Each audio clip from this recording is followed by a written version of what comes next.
O meu desejo é ajudar a todos a entender a fé cristã. Bom, eu não quero assumir assim uma atitude arrogante, prepotente, como se eu tivesse uma sabedoria em comum e pudesse estar assim em condição de a todos solicitar uma atenção à minha palavra, ao que eu tenho que dizer. Agora, eu não acredito que seja falta de modéstia dizer que eu sou cristão há 40 anos. 40 anos estudando cristianismo e em contato com as mais diferentes áreas da vida da igreja. Portanto, eu acredito que eu tenho uma contribuição a dar, condicionada pela minha cultura teológica, pela tradição que eu assumi, condicionada pelas minhas limitações morais, emocionais e culturais, e por aí vai, filosóficas, sabe? Mas eu acredito que eu posso colaborar. E eu vou colaborar não sendo... Vou pedir que o pessoal mantenha o microfone fechado. Por favor, que todos mantenham o microfone fechado.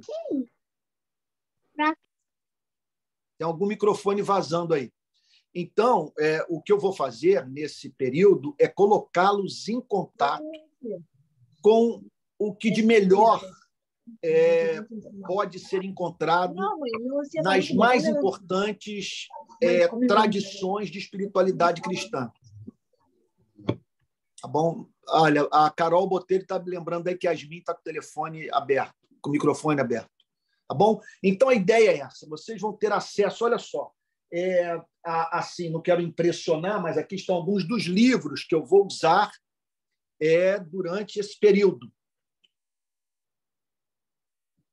Sabe? E material que eu não acredito que tão cedo será traduzido para a língua portuguesa.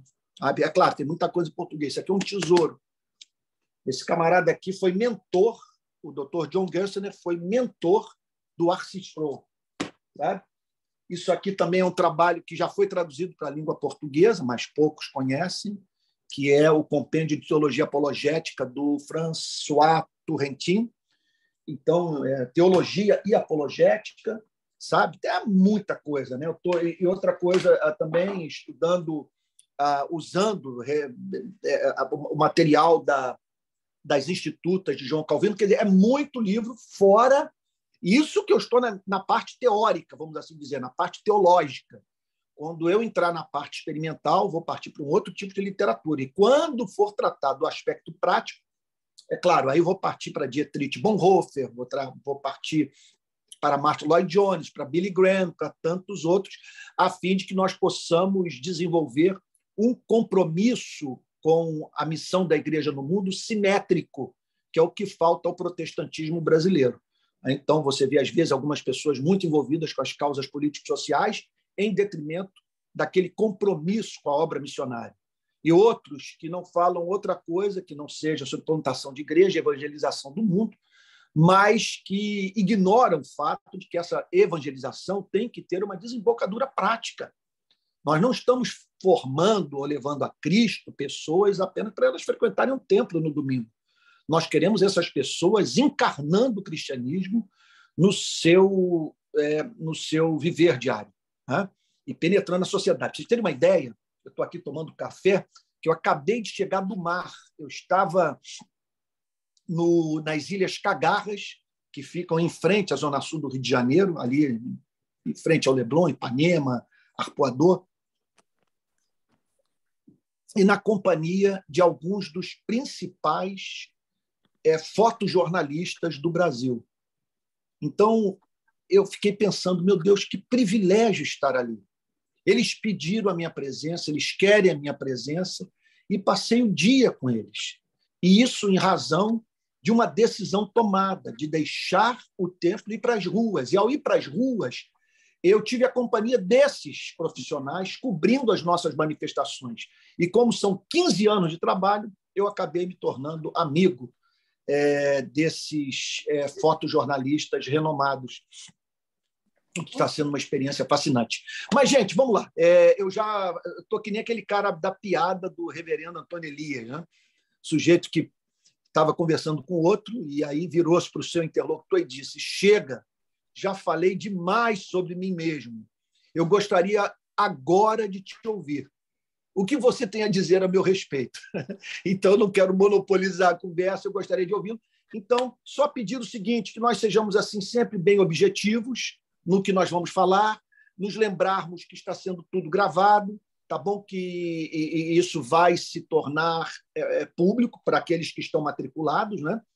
Exclusivo para eles, e que a ideia é nós usarmos como eixo o material do vídeo, que sempre vai ser assim. Nós vamos estar na quarta-feira à noite discutindo o material que foi passado para os irmãos. Então, alguém tem alguma dúvida, alguma questão, algo que não ficou claro? Alguma crítica a fazer a esse modelo de espiritualidade sobre o qual tenho falado? Sabe, alguma sugestão também para que essa conversa se torne mais profunda? Eu tenho uma pergunta. Pois não. Quem está falando? Vou pedir que, quando você perguntar, você diga o seu nome, que eu não estou conseguindo ver todos, sabe? Então, mas diga o seu nome, o lugar onde você mora, tá bom? E faça a pergunta. Tá. Pois não. É Jéssica, de Aracaju. Rebeca, de Aracaju. Jéssica. Rebeca. Tá. Jéssica. Jéssica, de Aracaju. Tá certo, Sergipe. Pois não. Eu estava lendo aqui o que o senhor falou a respeito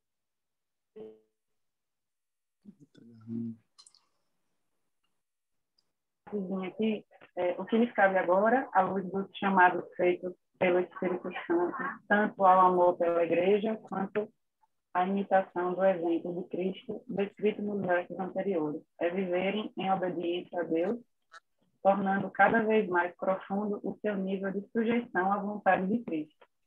Aí, essa passagem, ela me fez lembrar de uma outra passagem bíblica que eu não vou saber citar, mas eu sei que o senhor vai saber, que é quando, eu não sei se é Paulo que fala que para o mundo ser cristão é loucura. Eu não sei qual é a parte da... Isso. E essa questão da relação com a sujeição a Cristo, porque muitas das vezes ele pede em obediência coisas que não são muito compreensíveis, né? A gente só vai entender depois que obedece. E eu queria anexar essa questão ao que a gente vive hoje dentro da igreja, essa questão da sujeição.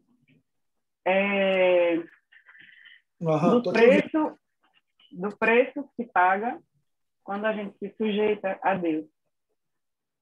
E muitas vezes são coisas muito simples, né? Essa questão da sujeição a Deus. Mas que me faz refletir essa questão do porquê que a gente não vê a manifestação da presença de Deus dentro das igrejas, sabe? É uma coisa que tem me tocado muito, assim. Tem igrejas que você entra e elas estão mortas, porque você não vê a presença, você não sente a presença de Deus. Justamente por não ter essa sujeição. E dos cultos estarem muito mecânicos, né? Uma coisa meio mecânica, assim, meio robótica, assim, na liturgia e tal. Isso. E é uma coisa que... Eu não sei se você conseguiu entender, mas é mais ou menos entendi. Isso também. Ô, Jéssica, é aquilo. O que você está experimentando é o que... Olha, eu entrei agora numa tela que quem falar eu vou passar a ver, tá bom? Eu estou vendo a Jéssica agora. Ela está ocupando todo o espaço da minha tela e isso é ótimo para mim, que eu estou podendo conhecer pessoas. E outro ponto, A gratidão que eu tenho por vocês é incalculável, porque o massacre que eu sofri de 2018 para cá, e impressionante, que eu tive mais solidariedade de pessoas com as quais eu não tinha contato face a face, sabe, do que muitas com as quais eu me relacionava de uma forma mais próxima, sabe, física, né? Então, eu estava ansioso por conhecer essas pessoas. Eu presumo que muitas dessas que estiveram do meu lado, que têm estado do meu lado desde 2018, estão aqui conosco nessa escola de discípulos. Jéssica, querida, nós temos que tomar dois cuidados com relação à leitura que fazemos sobre o que está acontecendo com o protestantismo brasileiro. O primeiro cuidado é de não perdermos de vista que Deus tem os 7.000 que não se curvaram a Baal. Essa é a chamada doutrina do remanescente fiel.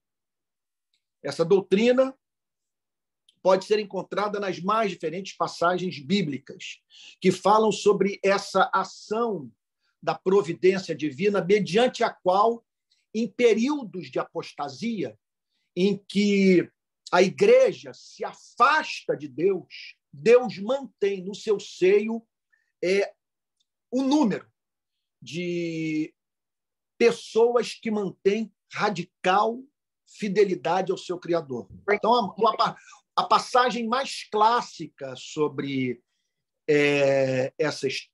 essa doutrina é a que consta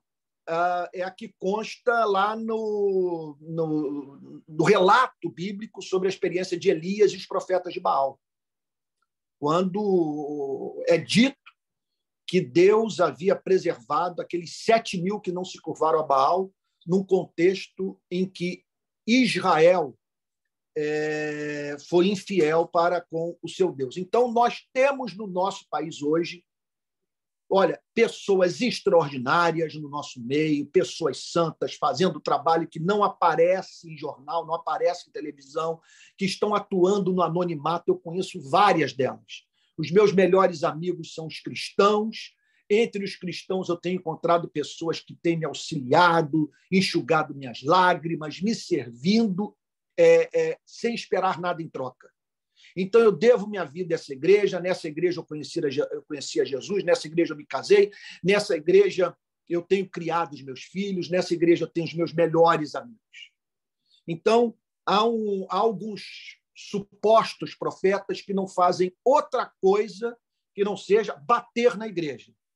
Eles vivem mexendo no lixo da igreja, porque eles sabem que, ao tornarem esse garimpo macabro público, eles ganham audiência. Eles crescem nas redes sociais através de polêmica.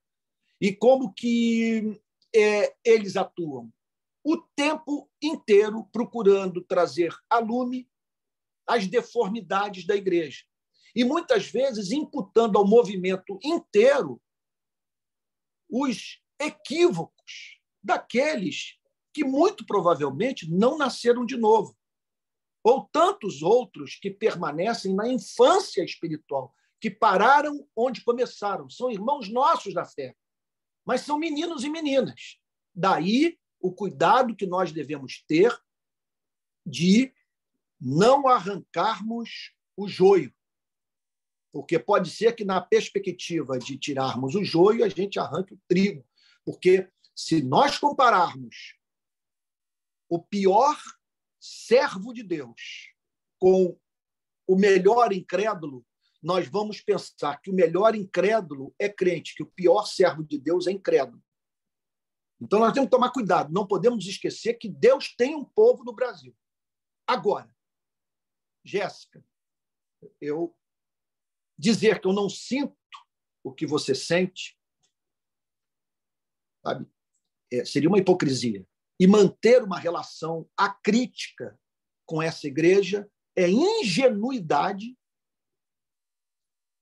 eu diria imaturidade espiritual e falta de zelo pelo Evangelho de Jesus Cristo.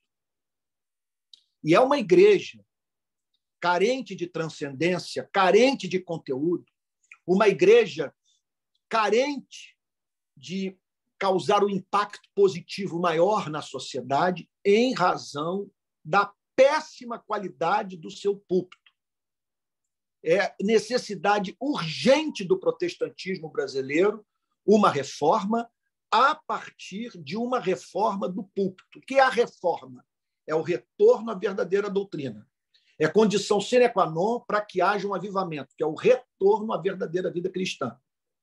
Então, nós estamos precisando de ambas as coisas. E me parece que nada mais importante do que uma reforma no púlpito, porque sem profecia o povo se corrompe.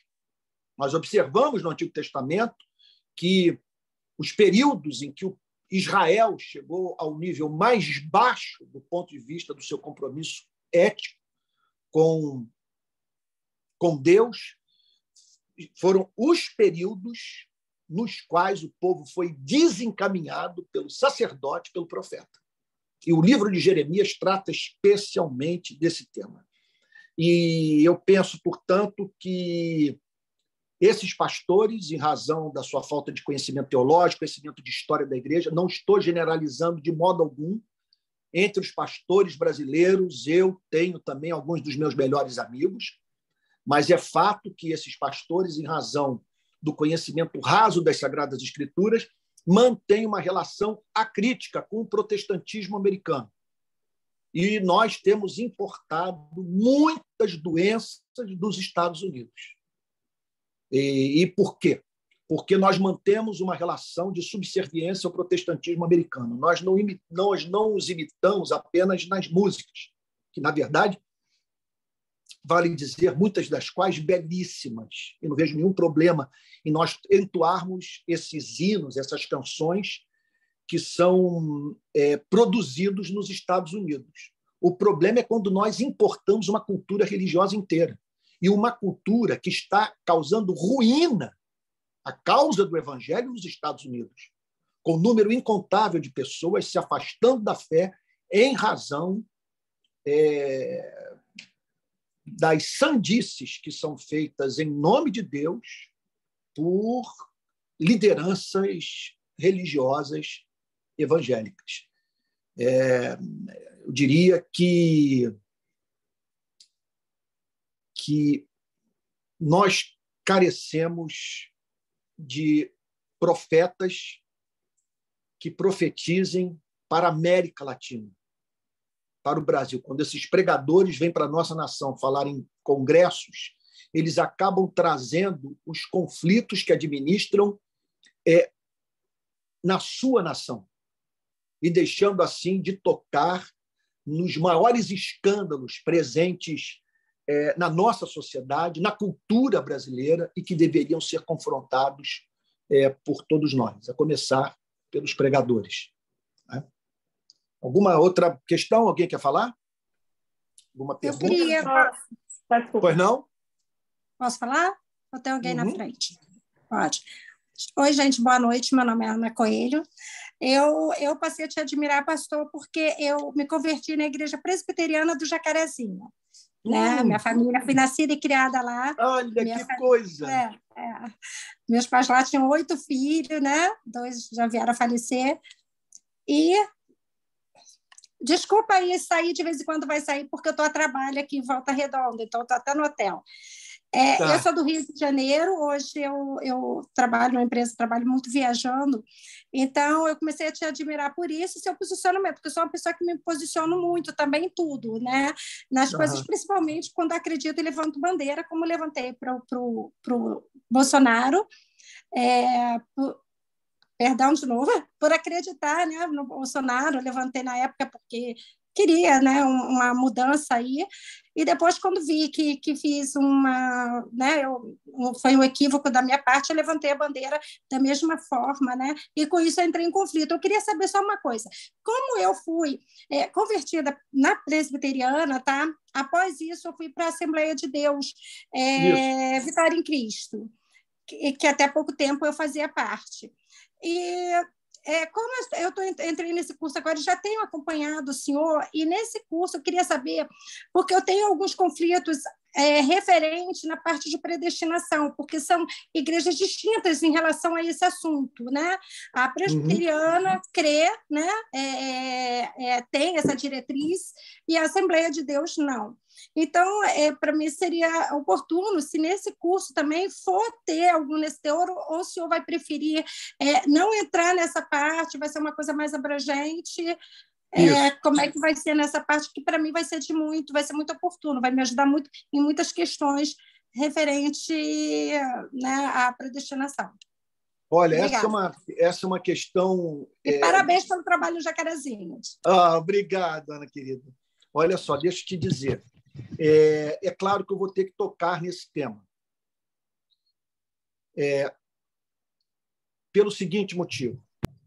Todos os cristãos creem na predestinação. Sabe? É importante que todos nós saibamos disso. Todos os cristãos creem na predestinação porque a doutrina está nas Sagradas Escrituras. Jamais foi discutido esse fato.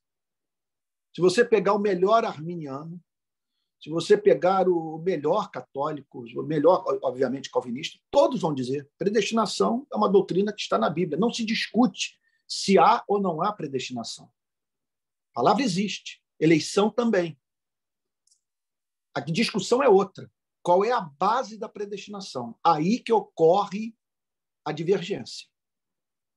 Porque os arminianos dizem que a base da predestinação é a presciência de Deus. Os calvinistas dizem que é a soberania de Deus. Os arminianos declaram que Deus prevê, ele sabe de antemão os que haverão de se salvar e, portanto, os predestina, se empenha pela sua salvação. Enquanto que os calvinistas declaram que Deus de antemão vê todos mortos e, por motivos que nos são inescrutáveis, decreta a salvação de alguns. Pedir que desligue aí o microfone. Obrigado.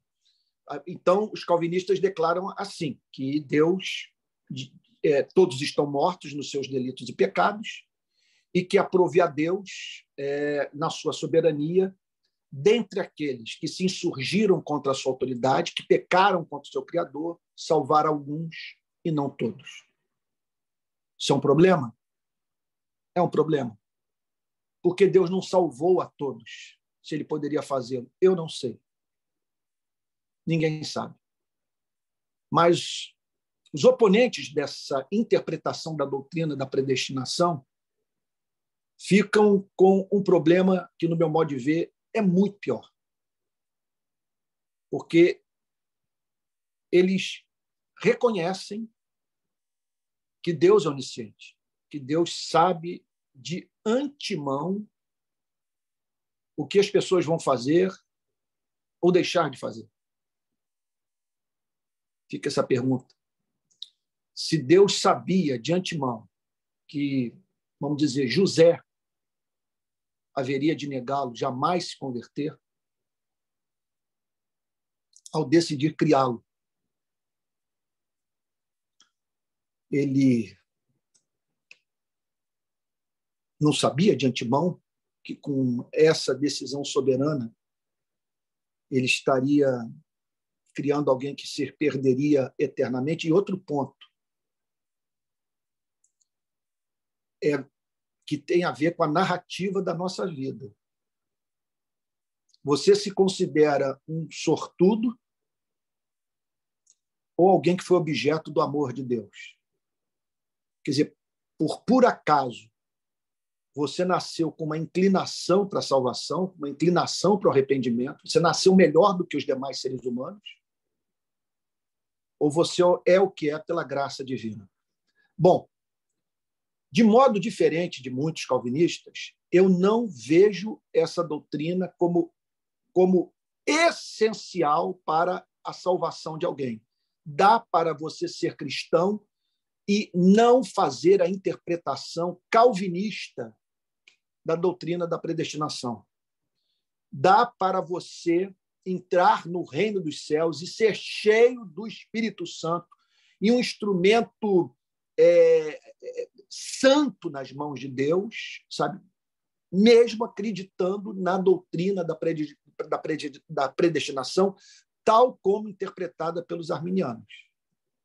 Então, o meu desejo nesse curso é de tratar daquelas doutrinas que são essenciais para que possamos construir uma visão cristã de mundo. O meu desejo, especialmente nos primeiros 5 meses, é o de que nós conheçamos as principais verdades do cristianismo bíblico, a fim de que possamos desenvolver uma mentalidade cristã, de modo que vejamos a vida à luz desse conjunto de verdades presentes no Antigo e no Novo Testamento. Então, é óbvio que eu tenho a doutrina da predestinação como de imenso valor e como algo que nos foi dado para a nossa mais profunda consolação. Contudo, independentemente da interpretação que você faça dessa doutrina, seja ela de natureza arminiana, calvinista, é importante que seja afirmado que dá para você viver o cristianismo com integridade, tendo assumido uma posição ou outra. Eu não vou me ater demais a essa doutrina, por saber também que a minha interpretação calvinista dela não é professada por todos os que se matricularam nesse curso. O meu desejo é de nós tratarmos de uma forma mais profunda daquelas convicções doutrinárias que são comuns a arminianos e calvinistas.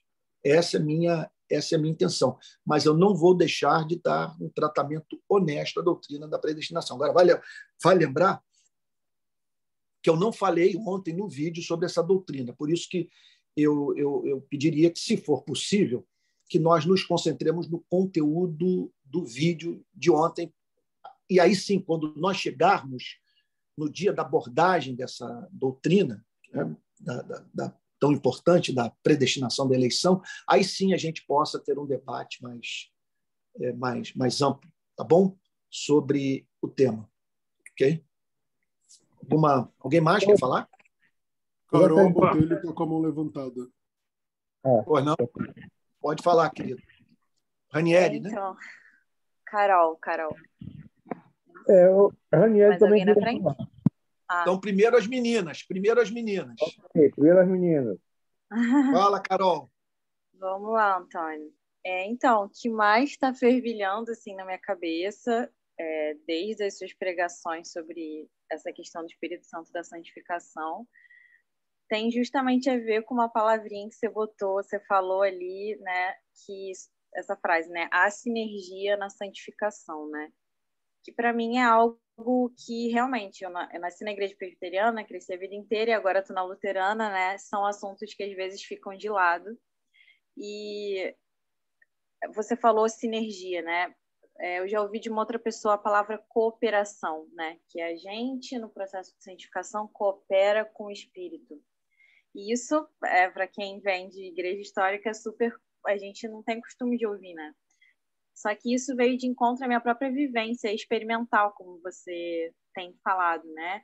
Depois de quase 2 anos de uma provação muito grande, eu posso dizer que hoje eu encontrei o Abba, né? Como você falou, graças a Deus, nos seus vídeos. E quando eu vi você falando isso, foi assim, uma emoção muito grande. Foi, meu Deus, é isso que está acontecendo comigo, né? E aí, enfim, queria te perguntar um pouco, de repente, para você falar um pouquinho mais sobre essa questão da sinergia e também sobre essa questão da escravidão que você comentou, né? Essa escravidão que é vinda pela lei, como você falou, ela pode acontecer em vários momentos ou a partir do momento que a gente encontra com Abba, impossível, ela vai embora, ou sabe? Mais sobre essa questão da escravidão e sobre essa energia na santificação. Olha, que participação maravilhosa, Carol. Puxa vida, questões de suma importância. Então, vamos começar a falar sobre a sinergia. Sinergia e cooperação são sinônimos. Sim, ergo, no grego. que significa o trabalho conjunto, trabalho de duas pessoas. Então, no conjunto de doutrinas referentes à soteriologia, a doutrina da salvação, nós nos deparamos com aquelas operações de Deus que são monergísticas, que são a obra de uma única pessoa, obra levada a cabo exclusivamente por Deus. E nós encontramos, nesse plano de salvação, aquela espécie de obra na qual há uma sinergia, o trabalho de duas pessoas, o Criador e a criatura, sabe? Deus e o seu povo. Então, vamos dar um exemplo aqui de um item da obra de salvação que nós poderíamos chamar de monergístico, que é uma obra exclusiva de Deus. É a regeneração. A Bíblia diz que as coisas do Espírito são loucuras para o homem natural, porque elas se discernem espiritualmente. Como que o homem natural pode vir a conhecer as coisas do Espírito? Somente se ele nascer do Espírito. Se ele nascer de novo. Se ele receber vida. É Deus que dá vida ao vale de ossos secos. É Deus que... Alô? É Deus que... que a tela, saiu a Carol da tela, né? Não estou conseguindo mais vê-la. Então, é Deus que dá vida ao vale de ossos secos. É Deus que fez Lázaro ressuscitar, e foi a palavra de Cristo, que ao dizer Lázaro veio para fora, permitiu que Lázaro pudesse ter comunhão com Cristo à mesa.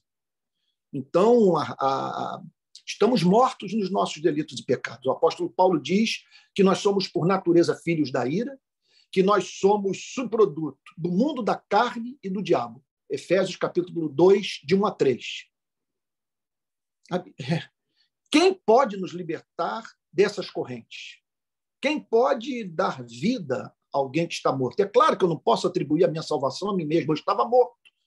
Isso é uma obra monergística, é uma obra exclusiva de Deus. É Deus que faz com que possamos, então, ter olhos para ver, ouvidos para ouvir. É Deus que tira o coração de pedra e, em seu lugar, põe um coração de carne.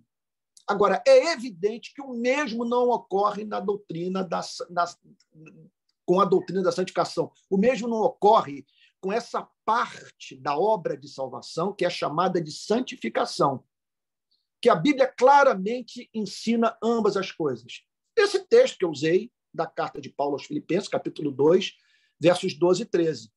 Então, ele diz para nós desenvolvermos a nossa salvação com temor e tremor.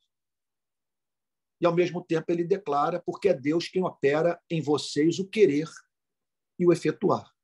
Então, por eu saber que ele opera o querer e o efetuar, eu desenvolvo a minha salvação com temor e tremor. O fato é o seguinte, que nós devemos fugir de dois extremos profundamente deletérios para a nossa vida cristã. Um extremo é de botarmos toda a responsabilidade pela nossa santificação nas mãos de Deus. O outro extremo é botarmos essa responsabilidade exclusivamente nas nossas mãos. Se botarmos essa responsabilidade exclusivamente nas nossas mãos, nós vamos provar de profundo desencorajamento. Nós vamos nos exasperar. Nós vamos passar... nós estaremos propensos a profundas crises de desânimo, especialmente nas horas em que a tentação nos deixar tão fragilizados, sabe? E que chegamos ao ponto de dizer, se não ocorrer um milagre, eu não tenho como resistir. Sabe? Agora, por outro lado, se eu ponho toda a responsabilidade pela minha santificação nas mãos de Deus, eu deixo de obedecer a sua palavra, obviamente, ok? E passo a viver irresponsavelmente, uma vez que não há santificação sem esforço.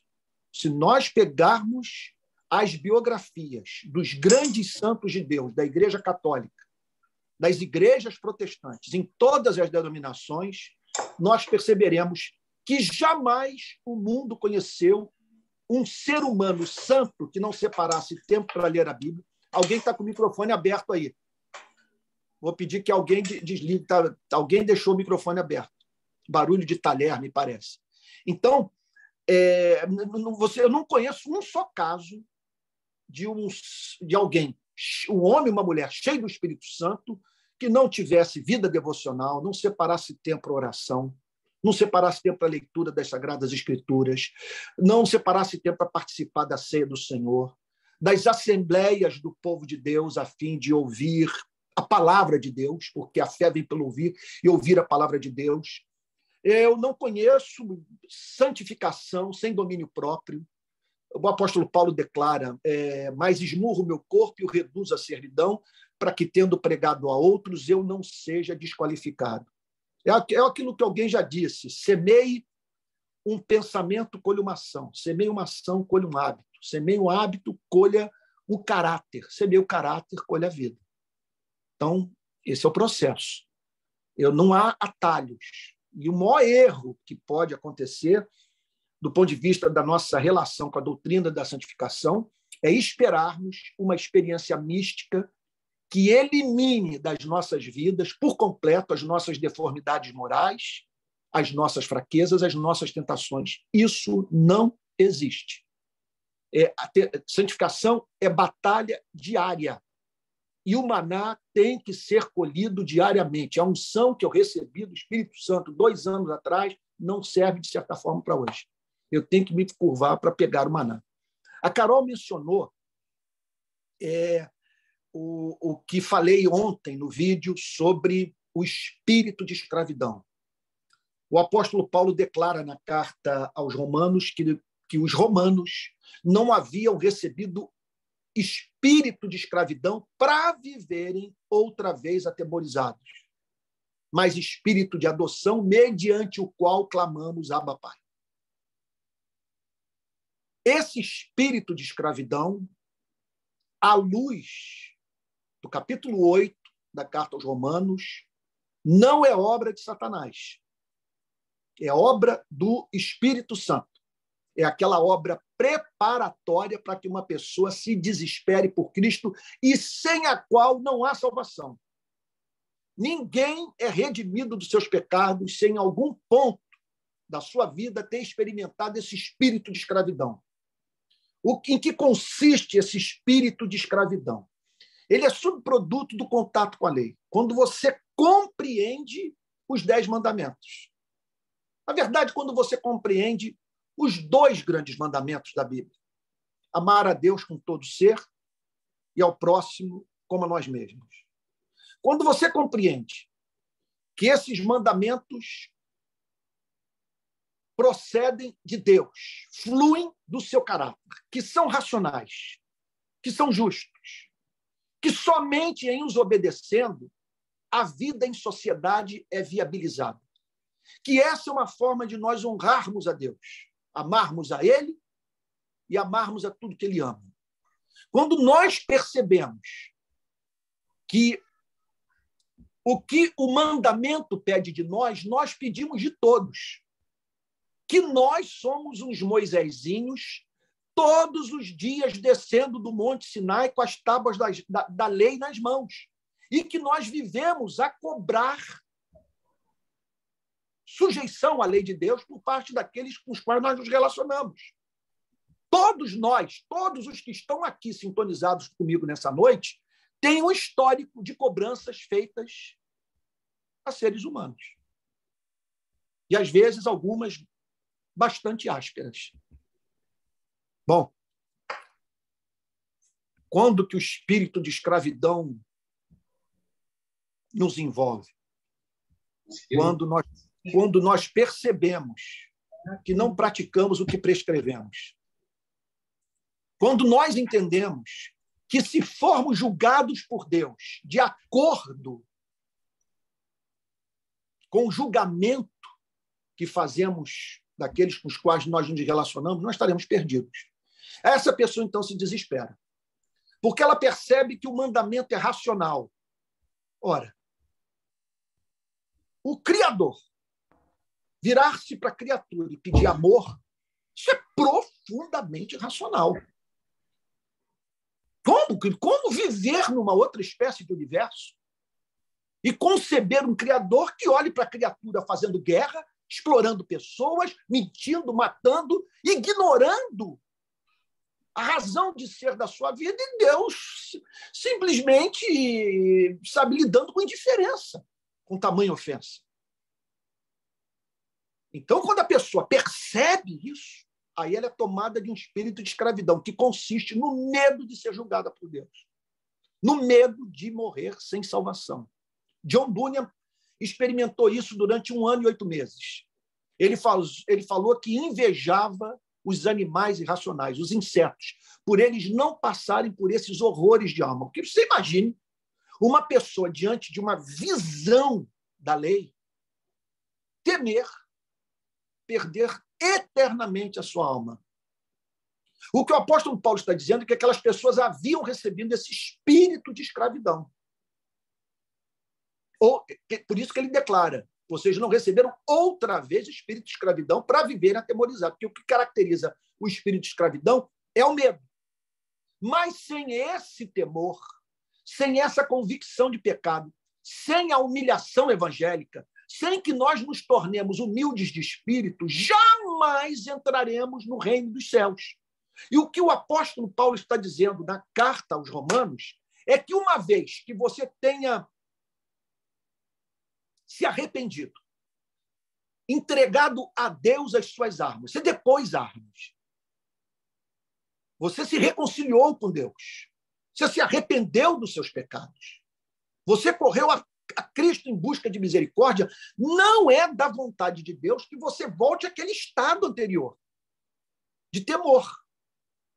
Esse que foi essencial para a sua salvação, mas que não deve mais caracterizar a sua vida, porque ele não é mais, Deus não é mais Senhor para você, ele é seu Pai.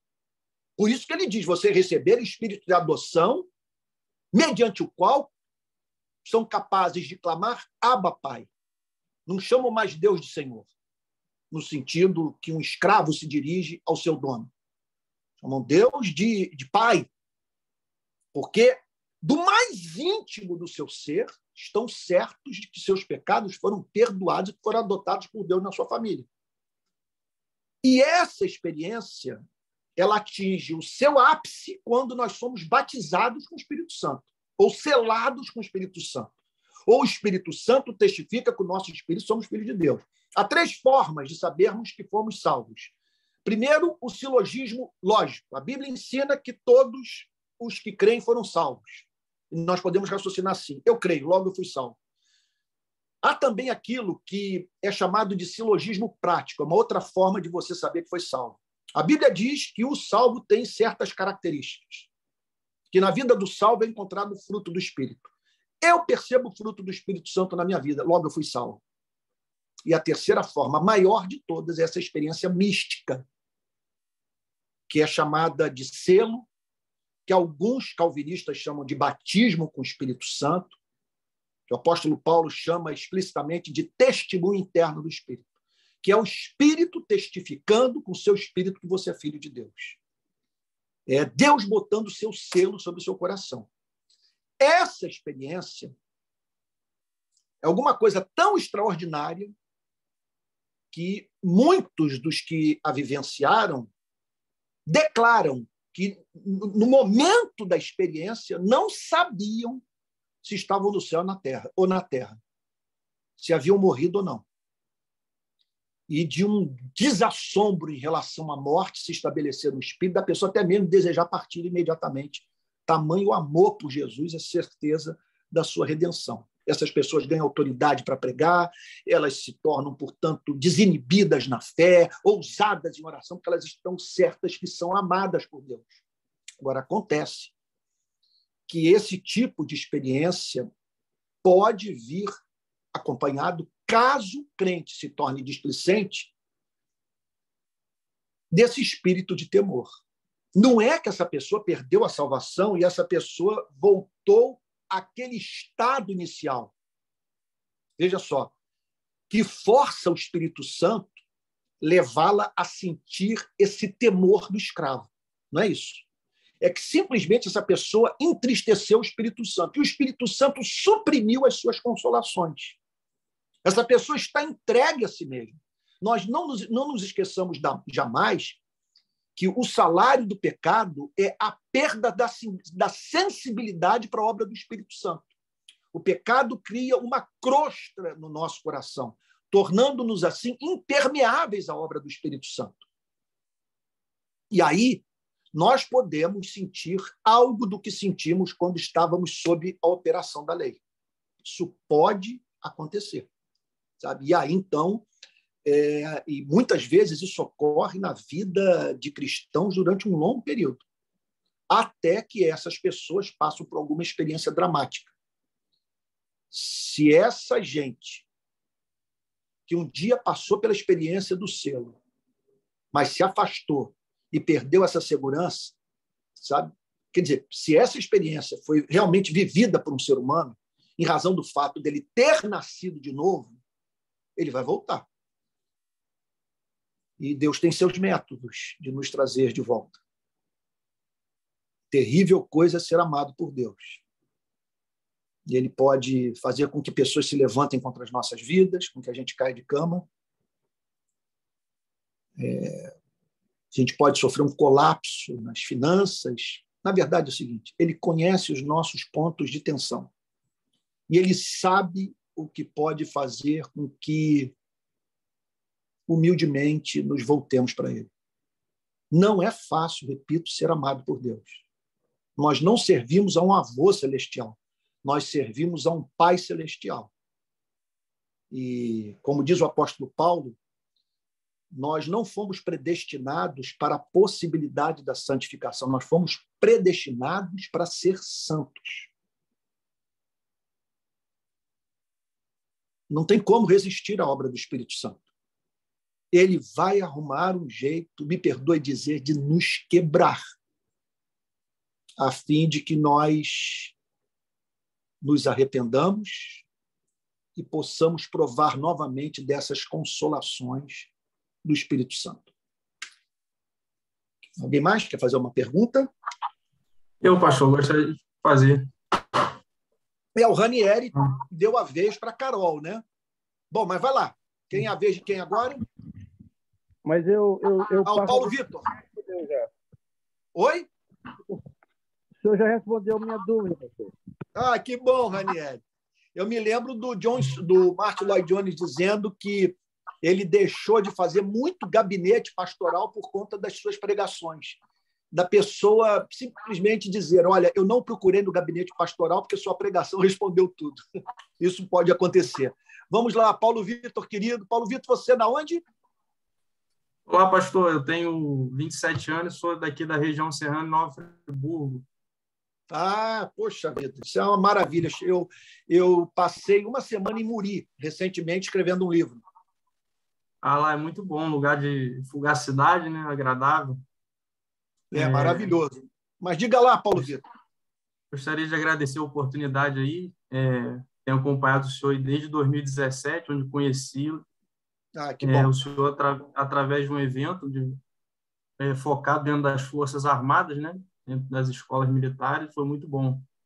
E focando agora no texto, né, base, eu confesso que esse texto de Paulo aos Filipenses, onde ele diz, desenvolvam a sua salvação com temor e tremor, confesso que tinha passado despercebido, né, a preciosidade disso, e considerando que ali está escrito, o Senhor trouxe uma mentalidade nova para mim, dentro da minha maturidade cristã, sobre que dentro da salvação pode ter uma gradação, né, de espiritualidade. Quer dizer, aquele ladrão que foi salvo no momento que clamou a Jesus foi salvo. Paulo também foi salvo. Mas eu acho que há uma gradação, né, no decorrer da vida cristã, de que pessoas podem atingir níveis diferentes de intimidade e relacionamento com Deus, É como se eu olhasse para a vida do senhor e pudesse ver assim como um almirante todo condecorado, com platinas douradas, bandeiras. Porém, também digo que nada disso que o senhor teria aos meus olhos não seria para ti, mas sim para causar impacto na vida das pessoas. Então, gostaria que o senhor discorresse sobre isso, essa gradação, né? Como devo me posicionar para beber dessa fonte, e essa dicotomia entre o tremor e o temor, que ficou um pouco assim confuso. Isso, está certo. Isso bem. Paulo Vitor, querido, olha só. Eu acabei de dizer que a obra de salvação, os teólogos costumam chamar esse processo de salvação contido na Bíblia de ordo-salute. Deixa eu me expressar melhor. Os teólogos viram no Antigo e no Novo Testamento uma ordem, um processo na obra de salvação. E ele é chamado em teologia sistemática por ordo-salutes, a ordem da salvação. Então, eles percebem que, primeiro, a pessoa é regenerada. Ela tem que receber um novo coração para poder crer e se arrepender. E quando ela se arrepende e crê, ela é justificada, adotada, inicia-se o processo de santificação na sua vida. Então, você tem, nessa obra de salvação, a ação monergística de Deus e aquela ação sinergística de Deus e do homem. Do ponto de vista da regeneração, a obra é feita por uma única pessoa. Só Deus pode dar vida a alguém que está morto. Eu não sou responsável pelo meu novo nascimento. Como que eu poderia desejar o meu novo nascimento se eu estava morto? Agora, a santificação é sinergística. Ela é fruto da ação divina e da ação humana. E esse texto que eu usei de propósito, de Filipenses, nos ensina isso. Outro ponto. Há aspectos da salvação que são instantâneos e outros que são processuais. Vamos pensar no que é instantâneo na salvação. A regeneração é instantânea. A partir de um momento, você recebe vida. É instantâneo. A justificação é instantânea. A conversão é instantânea. Chega um ponto a partir do qual você passa a objetivamente, a concretamente andar com Deus. Ok? Então, a justificação, a adoção, tudo isso é instantâneo. Você se converte, você é declarado justo. Isso é instantâneo. Você é perdoado para sempre. Aliás, é uma diferença muito grande entre ser perdoado e ser justificado. Eu posso ser perdoado e, no minuto seguinte, cometer um outro equívoco e precisar novamente do perdão. Quando a Bíblia declara que nós fomos justificados, a Bíblia está afirmando que os nossos pecados do passado, do presente e do futuro já foram expiados por Cristo, foram postos na cruz. E o que nos cabe fazer é a apropriação regular desse perdão. Okay? Não há nada que possa nos separar desse amor. Esse amor é gratuito, é eterno, é perfeito. Agora, há aspectos da salvação que são processuais. A santificação é processual. E é óbvio que, nesse sentido, embora todos sejamos igualmente adotados, igualmente justificados, igualmente regenerados, nem todos, nós não somos todos igualmente santificados. A Bíblia fala sobre crianças em Cristo, de pessoas que estão na infância espiritual, de gente que não está em condição de se alimentar de alimento sólido, porque, senão, vai sofrer indigestão. Então, é isso. A igreja, nesse sentido, ela é um corpo misto. Ela é uma comunidade, a igreja visível. Ela é uma comunidade de filhos de Deus e filhos das trevas. E cristãos maduros e cristãos infantis. Por isso que nós temos problemas. Problemas são inevitáveis na igreja. A pessoa que fica escandalizada por estar enfrentando problema na igreja é um completo desconhecimento do que a própria Bíblia ensina sobre a natureza da igreja. Observe que todas as epístolas, talvez a exceção seja Filipenses, foram escritas com o propósito de tratar de problemas graves enfrentados pelas igrejas do primeiro século, igrejas pastoreadas por apóstolos ou por pessoas ligadas ao colégio apostólico. Então, há níveis. Voltando ao tema do temor e tremor, esse temor e tremor não é o temor e tremor do escravo. Não é o temor e tremor de quem teme perder a salvação, de quem teme deixar de ser amado, de quem trabalha duro a fim de, no final do dia, satisfazer ou se perceber ter satisfeito a vontade de um Deus caprichoso. Não é isso. Eu, por exemplo, vamos pegar aqui o meu caso. Deixa eu falar de mim mesmo e abrindo minha alma com vocês. Gente, eu estou com 59 anos. Ano que vem fará 40 anos que eu estou servindo a Cristo. É muito tempo de vida e de serviço a Cristo. Eu me encontro agora diante de oportunidades de servir a Cristo no Brasil e no mundo que eu nunca tive na minha vida. Estão para acontecer coisas no meu ministério que me permitirão ter acesso a milhões de pessoas. Ora, como é que eu não vou temer e tremer diante da possibilidade de ter alguma espécie de atitude no meu ministério, de comportamento na minha vida, que leve ou levem pessoas a não crerem que eu creio? É claro que eu tenho temor e tremor. Eu já falei para Deus, não me prive da bênção de ser útil na sua obra. Não permita que eu troque o direito da primogenitura por um prato de lentilhas. Eu não quero abrir mão. Eu não posso, é claro que eu sou tentado terrivelmente, manhã, tarde e noite. Tem renúncias que eu tenho feito que me são muito caras. Muito caras mesmo. Mas nada me seria mais custoso do que perceber que eu não estou abençoando pessoas na extensão que eu poderia abençoá-las. Sabe? Quer dizer, em razão do fato de eu não ter sabido dizer não para mim mesmo. Por isso que o Senhor Jesus disse, em verdade vos digo, se o grão de trigo caindo na terra não morrer, fica ele só. Se morrer, produz muitos frutos. E quando eu olho para o meu entorno, para pregadores que eu conheço e que não zelaram pelo seu testemunho e que perderam oportunidades inigualáveis de servirem a Cristo, eu sinto temor e tremor. Esse é o sentido que o apóstolo Paulo está aplicando. Eu sirvo a um Deus excelente, eu não quero desonrá-lo. Hoje, quando eu estava lá nas Cagarras e andando de barco pelo mar do Rio de Janeiro, meu Deus, eu não tenho como contar as bênçãos que Deus tem derramado sobre minha vida e penso que essa é a sua realidade.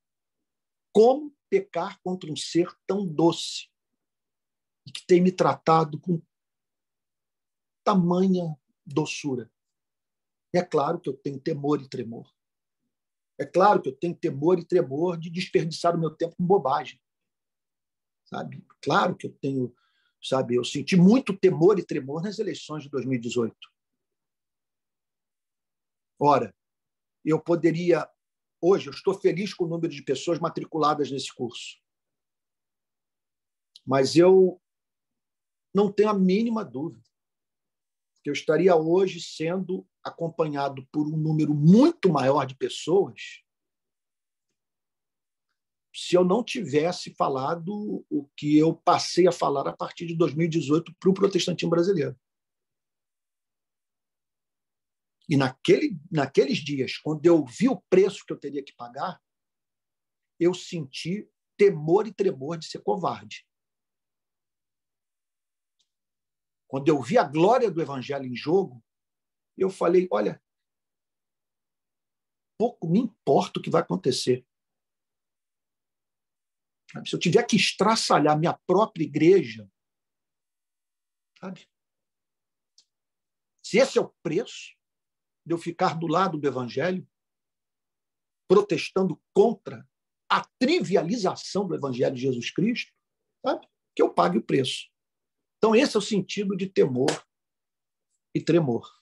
E isso não é incompatível com o espírito de adoção mediante o qual clamamos Abba Pai. Ora, é claro que eu vou ter temor e tremor de não sentir esse espírito de adoção na minha vida por estar me dedicando a alguma prática pecaminosa e que me tornou insensível à obra do Espírito Santo. Imagina, isso é a mesma coisa. Você vê isso, por exemplo, no nosso cotidiano. Você vai almoçar, você não come uma barra de chocolate antes do almoço. Sei lá, pelo menos eu não consigo.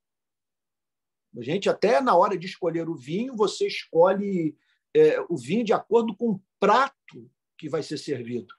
Alguns vinhos não combinam com certos pratos.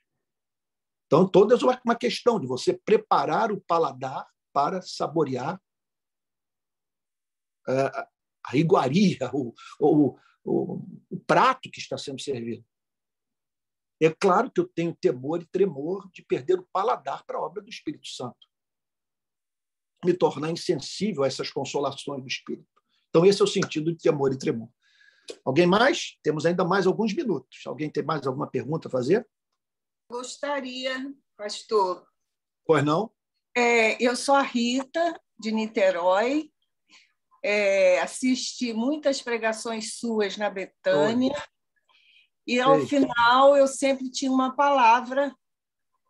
Eu gostava muito de falar com você ao final das suas pregações. Sim. Porque, não sei se você não vai lembrar de mim, porque eu tinha cabelo na época. Agora eu estou passando por um processo, né? Uma aprovação e, enfim, não foi à toa que o Senhor quis que eu viesse e me conduzisse, me concedesse esse curso agora.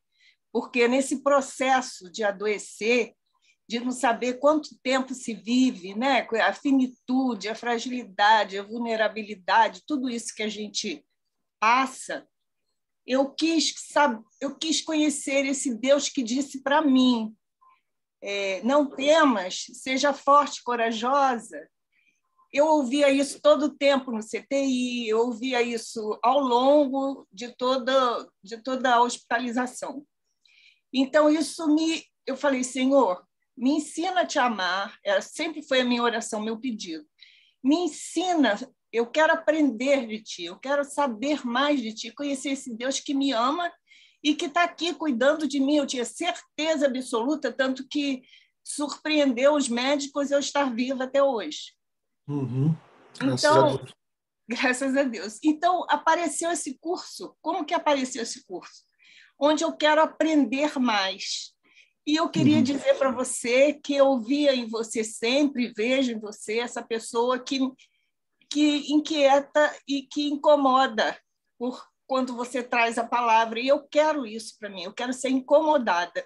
Eu quero aprofundar um conhecimento. Eu não sou antiga na fé, mas eu quero muito isso. Eu não sei o tempo que eu vou viver. E não estou triste com isso, não, porque eu acho que ninguém sabe o tempo que vai viver, não é? É claro. Mas eu gostaria que você soubesse como eu fazia lá na igreja, na Betânia, no finalzinho, de conversar com você, e você se sentir encorajado, mas, na verdade, eu estava falando bem, a bênção que você trazia, né, que Deus enviava através de você naqueles momentos ali. Então, é isso que eu precisava frisar para você. Tá e bom. você, com esse curso, eu tenho a esperança. A esperança, quando você fala da santificação, quando você fala da salvação, eu me encho de esperança. Então, conhecer mais, saber mais, me traz muita esperança. E traz também conflitos muito, porque eu me vejo, né? Eu preciso me examinar, eu vejo como eu sou, né? E como entristeço o Deus que me ama. Então, eu quero realmente me tornar uma pessoa melhor, mas eu quero te dizer isso, que isso nos traz esperança, tudo isso. Eu me sinto muito esperançosa. Tá? Rita, querida, hoje eu estava no mar e eu olhei de longe para um barco que estava cheio de moças e rapazes, né? Eles dançando e tal. E eu fiquei pensando, meu Deus, será que eles acreditam que a vida se resume ao que eles estão experimentando nesse momento? Bom, por que eu estou dizendo isso? Porque, Rita, você teve contato com a realidade, sem intermediários. Não é que você leu Montaigne ou você leu, sei lá, Shakespeare ou Machado de Assis ou um filósofo existencialista qualquer que tenha aberto seus olhos para a realidade da finitude da vida humana. Não, você passou pelo vale da sombra da morte.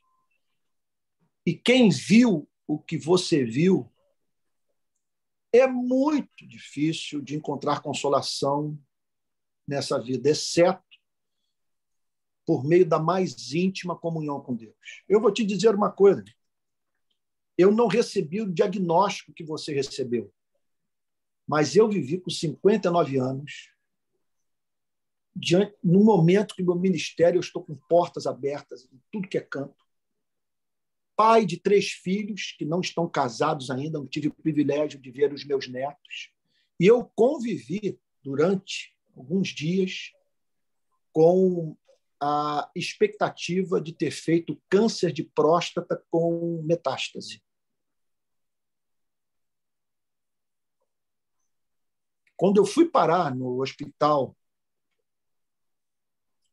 aquele hospital das clínicas, eu tive que fazer a chamada ressonância magnética. Aí vi um rapaz entrar e ele dizendo, olha, ele disse para mim, eu estou há muitos anos com a batalha com essa enfermidade, que agora me acometeu novamente. Lá estava ele num quadro deplorável. Depois uma outra senhora que me procurou. Essa é a 3ª vez que eu tenho câncer. E meus filhos estão pagando esse exame para mim. Uma mulher pobre. Depois eu conversando com os enfermeiros, e eu ali com aquela bata, aguardando o momento que eu entraria na ressonância magnética. Olha, eu passei por uma experiência de desencanto com a vida. Eu diria que foi a grande experiência espiritual desse ano. Sabe? Porque ali eu disse, meu Deus, eu não posso esperar que esse mundo me ofereça aquilo que eu só vou ter no céu. Esse mundo não foi designado para a nossa felicidade. Quem disse isso, inclusive, foi Freud. Freud declara num dos seus livros que não faz parte do projeto da criação a felicidade humana. Bom, nós aprendemos com Jesus Cristo a esperar por uma felicidade transfinita, transtemporal e transcendente. E não botarmos os nossos afetos nesse mundo. Então, você, Rita, é uma bem-aventurada, porque a experiência que você viveu a tornou uma filósofa.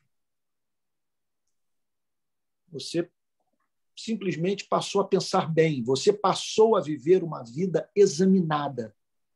Sócrates dizia que a vida não examinada não é digna de ser vivida. E a experiência que você teve que enfrentar a levou a fazer perguntas sérias à vida. E Deus, pela sua misericórdia, fez com que você não se tornasse apenas uma filósofa, mas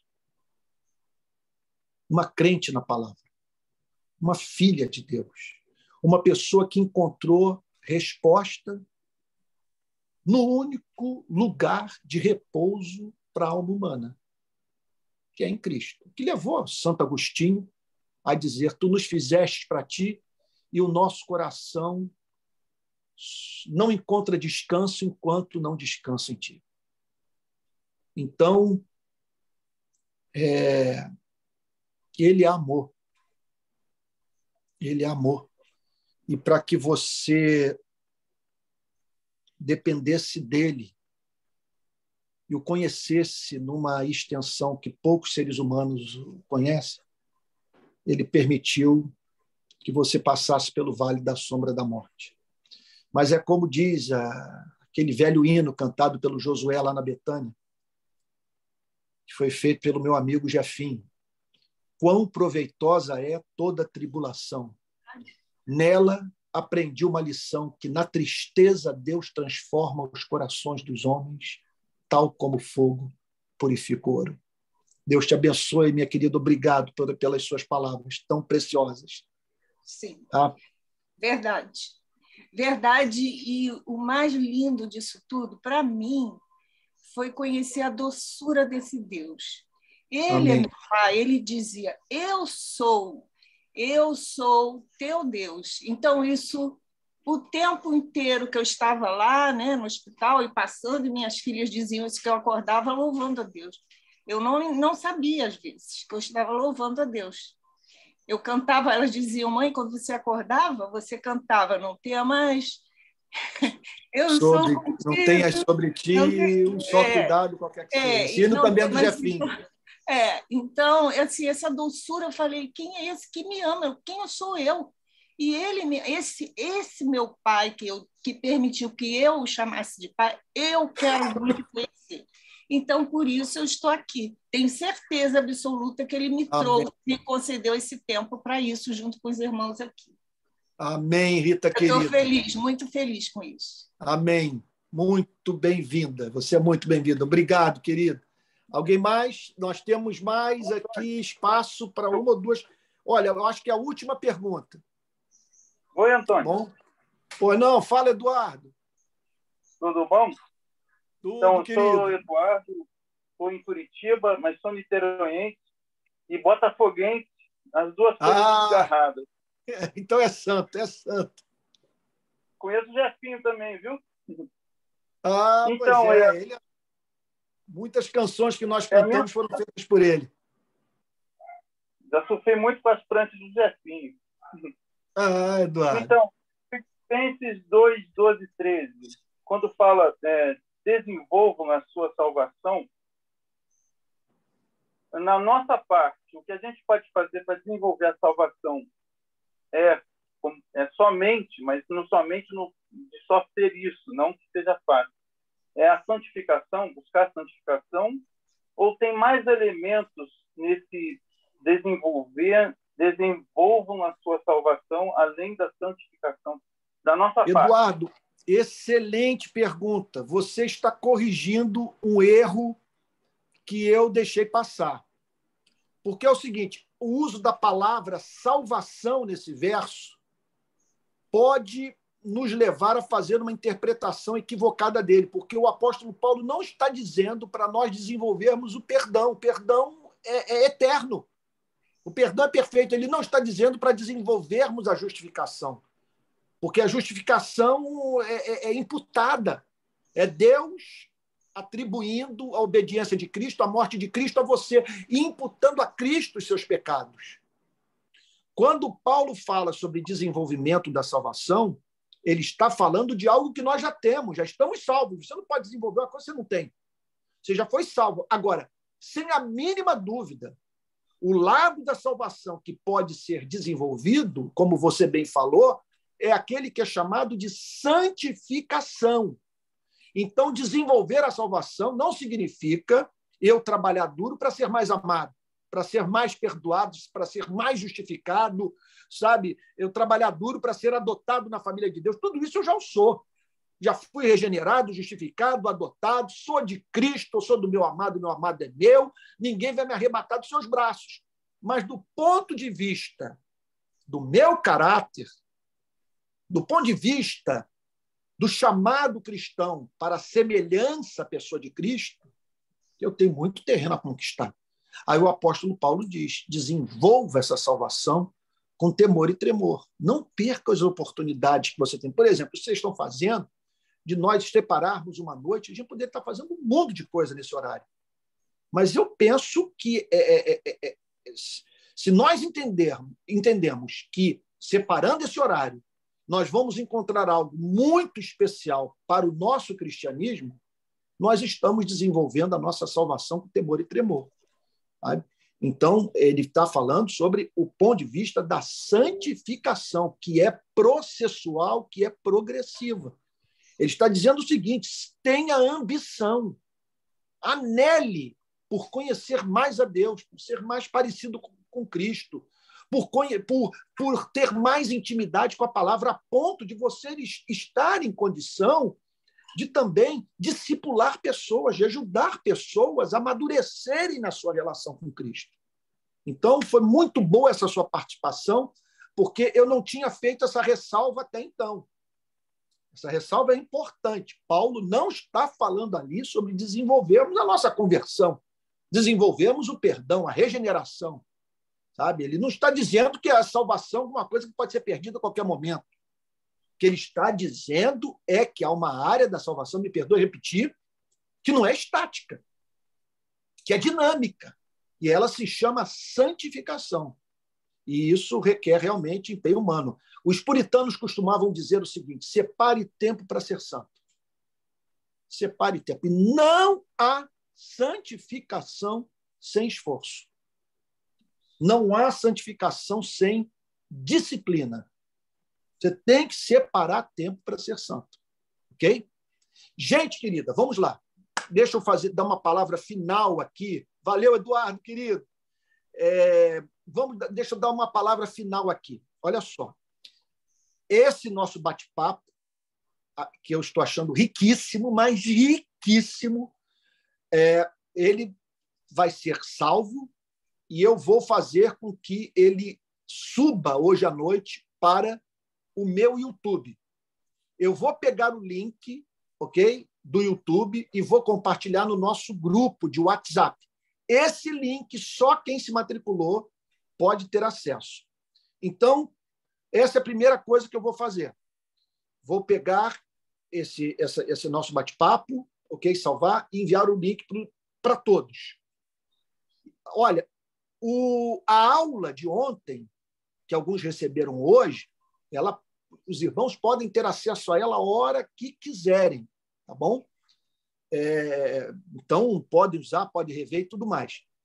Semana que vem, eu vou apresentar a segunda aula. Nós vamos já entrar em doutrina, ok?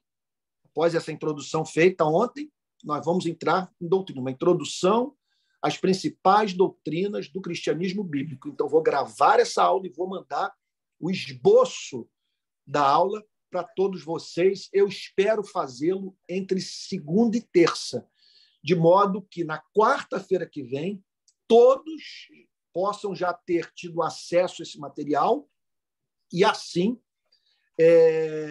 esteja em condição de participar desse debate, tendo tomado conhecimento sobre o tema, então, que vai ser discutido.